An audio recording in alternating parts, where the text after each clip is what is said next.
തെറ്റ് ചെയ്തിട്ടുണ്ടെങ്കിൽ തെറ്റായിട്ട് അത് പിടിക്കപ്പെടണം. രണ്ടാം ഭരണം വന്നിട്ട് ആദ്യം കുഴപ്പമില്ലായിരുന്നു, പിന്നെ കൊറോണയുടെ പേരും പറഞ്ഞ് രണ്ടാം വന്നിട്ട് ഞങ്ങളെ തന്നെ ഡ്രൈവേഴ്സ് ഞങ്ങൾ ടാക്സി ഫീല്ല പിഴിയുക തന്നെയാണ് ചെയ്യുന്നത്. മുഖ്യമന്ത്രിൻ്റെ കുടുംബം എന്നുള്ള രീതിയിലാണ് എല്ലാ അഴിമതി കേസുകളും എല്ലാ സംഗതികളും ഇപ്പോൾ വന്നുകൊണ്ടിരിക്കുന്നത്. അടുത്ത ഇലക്ഷൻ വോട്ട് ചെയ്യണോ വേണ്ടോ എന്ന് ആൾക്കാർ സ്വയം വിലയിരുത്തേണ്ടതാണ്. ഇപ്പോൾ ഈ നവകേരള യാത്ര എന്ന് പറഞ്ഞ പരിപാടി നടത്തി, അതിന് കോടിക്കണക്കിന് രൂപയാണ് ചെലവഴിച്ചത്. ഈ പൈസ മുഴുവൻ പാവങ്ങൾക്ക് അനുഭവിക്കുകയാണെങ്കിൽ എത്ര നന്നായിരുന്നു.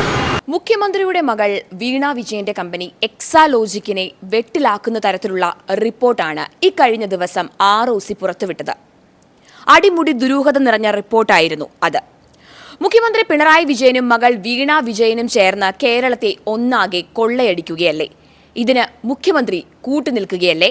എന്താണ് ഈ ഒരു വിഷയത്തിൽ ജനങ്ങൾക്ക് പ്രതികരിക്കാനുള്ളത്? നമുക്ക് ജനങ്ങളുടെ അഭിപ്രായം തേടി ഒരു സർവേയിലേക്ക് പോകാം.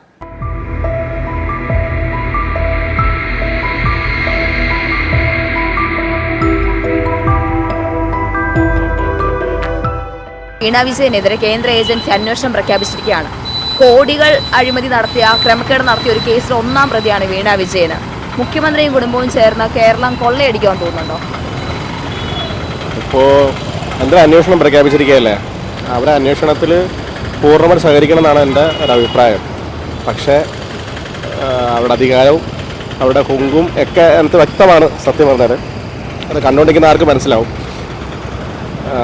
തുറന്ന അന്വേഷണം വന്ന് അതിനോട് അവർ സഹകരിച്ച് അതിൻ്റെ അന്വേഷണത്തിൽ വരുന്ന ഔട്ട്കം എന്താണെന്ന് വെച്ചാൽ അതാണ് നമ്മുടെ ഇത്. അതായത് അവരിപ്പോൾ അത് തെളിഞ്ഞു കഴിഞ്ഞാൽ ഉറപ്പായിട്ടും ഈ പറയുന്ന പോലെ തന്നെ കൊള്ളയടിക്കുന്നതിന് ഉറപ്പിക്കേണ്ടി വരും.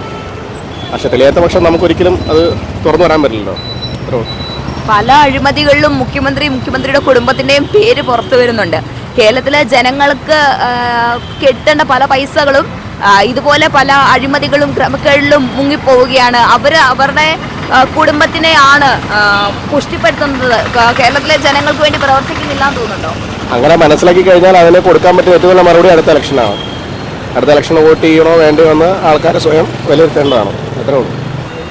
മുഖ്യമന്ത്രിയും എല്ലാ മന്ത്രിമാരും ഇപ്പോൾ ഈ നവകേരള യാത്ര എന്ന് പറഞ്ഞ പരിപാടി നടത്തി, അതിന് കോടിക്കണക്കിന് രൂപയാണ് ചെലവഴിച്ചത്. ഈ പൈസ മുഴുവൻ പാവങ്ങൾക്ക് അനുഭവിക്കുകയാണെങ്കിൽ എത്ര നന്നായിരുന്നു. ഇവിടെ ഇപ്പോൾ തമിഴ്നാട് ഗവൺമെൻറ്റും വേറെ ഒരുപാട് തൊട്ടടുത്തുള്ള സംസ്ഥാനങ്ങളൊക്കെ എല്ലാ പെട്രോളിനൊക്കെ വില കുറച്ചു. അതേമാതിരി വില കുറച്ചിട്ട് നാടിനും സമൂഹത്തിനും ഗുണകരമായ എന്തെങ്കിലും കാര്യം ചെയ്തിട്ടുണ്ടെങ്കിൽ എന്തൊക്കെ കാര്യങ്ങൾ ചെയ്യായിരുന്നു. ഇപ്പോൾ പെൻഷൻ തന്നെ 3-4 മാസങ്ങൾ പെൻഷൻ കൊടുക്കാതെ നിർത്തിയിരിക്കുകയാണ്. ആ പൈസ ഇവർ നവകേരള യാത്രയ്ക്ക് ഉപയോഗിച്ച പൈസ ഉണ്ടാക്കിയതിൽ തന്നെ ഒരുപാട് ആളുകൾക്ക് ഗുണപരമായ കാര്യങ്ങൾ ചെയ്യാമായിരുന്നു എന്നുള്ള അഭിപ്രായമുണ്ട്.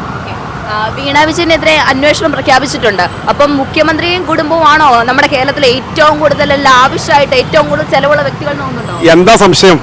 ഇവിടെ മുഖ്യമന്ത്രി ഒന്ന് തിരുവനന്തപുരത്ത് നിന്ന് എറണാകുളത്തേക്ക് വരണമെങ്കിൽ അദ്ദേഹം ഹെലികോപ്റ്റർ ഉപയോഗിക്കുകയാണ്. ഇദ്ദേഹം അതേപോലെ തന്നെ വലിയ ബോച്ചിലായിട്ടാണ് കാര്യങ്ങൾ നടക്കുന്നത്. ക്ലിഫ് ഹൗസിൽ കോടിക്കണക്കിന് രൂപയുടെ പൈസയാണ് ചെലവാക്കുന്നത്. ഇതിന്റെ മുമ്പ് ഉണ്ടായിരുന്ന മുഖ്യമന്ത്രിമാരും മന്ത്രിമാരൊക്കെ വളരെ ലളിതമായി ജീവിതം നയിച്ചിരുന്ന ആളുകളായിരുന്നു. അദ്ദേഹത്തെ കണ്ട് പഠിക്കണ്ടായിരുന്നു ഇദ്ദേഹം. തെറ്റ് ചെയ്തിട്ടുണ്ടെങ്കിൽ തെറ്റായിട്ട് അത് പിടിക്കപ്പെടണം. അധികാര കസേരയിലിരുന്നിപ്പോൾ ഇതാക്കിയിട്ട് കാര്യമുണ്ട്. ഇപ്പം എല്ലാവരും കണക്ക് തന്നെയാണ്. ഒരേ മുഖ്യമന്ത്രീനെ മാത്രമല്ല എല്ലാവരും രാഷ്ട്രീയത്തിൽ ഇപ്പോൾ വന്നു നോക്കുമ്പോഴത്തേക്കൊക്കെ സാധാരണക്കാർക്ക് ഒരു രക്ഷയില്ലാത്ത രീതിയിൽ. പിന്നെ ഇവർക്കൊക്കെ ഇങ്ങനെ ഇപ്പോൾ കാലാകാലങ്ങളായിട്ട് ഇങ്ങനെ അഴിമതി നടത്തിക്കൊണ്ടിരിക്കുകയല്ലേ ഉദ്യോഗസ്ഥന്മാരും മന്ത്രിമാരും ഒക്കെ. അപ്പോൾ അതെല്ലാ മന്ത്രിമാരും ഒക്കെ ചെയ്യും. അധികാരമുള്ളിടത്ത് അവർക്ക് ഇതുണ്ടല്ലോ. അപ്പോൾ അധികാരം അല്ലെങ്കിൽ ഇപ്പോൾ ഇങ്ങനെയൊക്കെ പ്രശ്നങ്ങളുണ്ടായിട്ട് ഇപ്പോഴല്ലേ സാഹിത്യകാരന്മാർ പ്രതികരിക്കാൻ തുടങ്ങിയിട്ടുള്ളൂ. അപ്പോൾ അതുപോലെ എല്ലാവരും പ്രതികരിച്ച് നല്ല രീതിയിൽ വരുമെങ്കിൽ വരട്ടെ, ഇല്ലെങ്കിൽ എന്താണെന്ന് വെച്ചാൽ ചെയ്യാതെ തന്നെ. എല്ലാ വിഷയങ്ങൾ ഏത് ക്യാമറ ആയിക്കോട്ടെ അതുപോലെ മറ്റു രീതികളൊക്കെ ആയിക്കോട്ടെ എല്ലാറ്റിലും വരുന്നത് എന്താ വെച്ച് കഴിഞ്ഞാൽ മുഖ്യമന്ത്രിൻ്റെ കുടുംബം എന്നുള്ള രീതിയിലാണ് എല്ലാ അഴിമതി കേസുകളും എല്ലാ സംഗതികളും ഇപ്പോൾ വന്നുകൊണ്ടിരിക്കുന്നത്. ഇപ്പോൾ നമുക്ക് തന്നെ അറിയാം, റോഡിലൊക്കെ ഫുള്ള് ക്യാമറ വെച്ചു. ആ ക്യാമറ വെച്ച് കഴിഞ്ഞതിന് ശേഷം ഇപ്പോൾ ക്യാമറ ഒക്കെ നിരക്കുന്ന അവസ്ഥയാണ്. കാരണം എന്താ വെച്ചാൽ അതിൻ്റെ ആ ക്യാമറ വെക്കുന്ന സമയത്തുള്ള ഫണ്ട് റെഡിയായി. ഇപ്പോൾ അതുകൊണ്ടൊരു ഉപകാരമില്ല എന്നുള്ള രീതിയിലാണ് കാര്യങ്ങളൊക്കെ പോയിക്കൊണ്ടിരിക്കുന്നത്. മുഖ്യമന്ത്രിയും കുടുംബവും ആണോ കേരളത്തിലെ ഏറ്റവും ചെലവുള്ള വ്യക്തികൾ? ഒരു പക്ഷേ അങ്ങനെ ആയി തീരായില്ല. കാരണം ഒരു കമ്മ്യൂണിസ്റ്റ് മുഖ്യമന്ത്രിയാണ് കേരളം ഭരിക്കുന്നത്. അദ്ദേഹം ആ കമ്മ്യൂണിസ്റ്റ് പ്രസ്ഥാനത്തിന് ചേർന്ന ഒരു പദ്ധതിയല്ല ഇപ്പോൾ കേരളത്തിൽ നടന്നുകൊണ്ടിരിക്കുന്നത്. രണ്ടാം ഭരണം വന്നിട്ട് ആദ്യം കുഴപ്പമില്ലായിരുന്നു, പിന്നെ കൊറോണയുടെ പേരും പറഞ്ഞ് രണ്ടാം വന്നിട്ട് ഇത് ഞങ്ങളെ തന്നെ ഡ്രൈവേഴ്സ്, ഞങ്ങൾ ടാക്സി ഫീല്ല പിഴിയുക തന്നെയാണ് ചെയ്യുന്നത് എല്ലാ രീതിയിലും. അതിപ്പോൾ ഈ പറഞ്ഞ പോലെ കുടുംബ രീതിയായിട്ട് അവരുടെ തന്നെ വരുമ്പോൾ മിനിസ്റ്റർ കേൾക്കണം.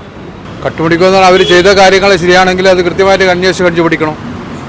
ചെയ്യാൻ പാടില്ലല്ലോ, ചെയ്തതാണ് കണ്ടുപിടിക്കണം. അത് ആരായാലും ശരി, മുഖ്യമന്ത്രി എന്നല്ല ഏത് വ്യക്തിയായാലും തെറ്റ് ചെയ്തിട്ടുണ്ടെങ്കിൽ അത് കണ്ടുപിടിക്കണം. അത്രയാണ്. മുഖ്യമന്ത്രിയും കുടുംബവും ആണോ കേരളത്തിൽ ഏറ്റവും കൂടുതൽ അത് ആരാന്നുള്ള കാര്യം എനിക്ക് പറയാൻ പറ്റില്ല. എന്ന് വെച്ചാൽ നമുക്ക് ഇതിനെ പറ്റിയിട്ട് രാഷ്ട്രീയപരമായിട്ട് വല്ല പിന്നെ ബന്ധമൊന്നുമില്ല. അപ്പോൾ നമുക്കത് പറയാൻ പറ്റില്ല, ആരാ എന്താ ചെയ്തതെന്നൊന്നും പറയാൻ പറ്റില്ല. അങ്ങനെ ഒരു സംഭവം നടന്നിട്ടുണ്ടെങ്കിൽ അവർക്ക് അർഹമായ ശിക്ഷ കിട്ടണം ഉറപ്പായിട്ടും. അത് ആരായാലും ശരി, കേരളത്തിലെ ഏതൊരു വ്യക്തിയായാലും ശരി, ഇന്ത്യയിലുള്ള ഒരു വ്യക്തി ഏത് വ്യക്തിയായാലും അവർക്ക് അർഹതമായ ശിക്ഷ കിട്ടണം തെറ്റ് ചെയ്തിട്ടുണ്ടെങ്കിൽ.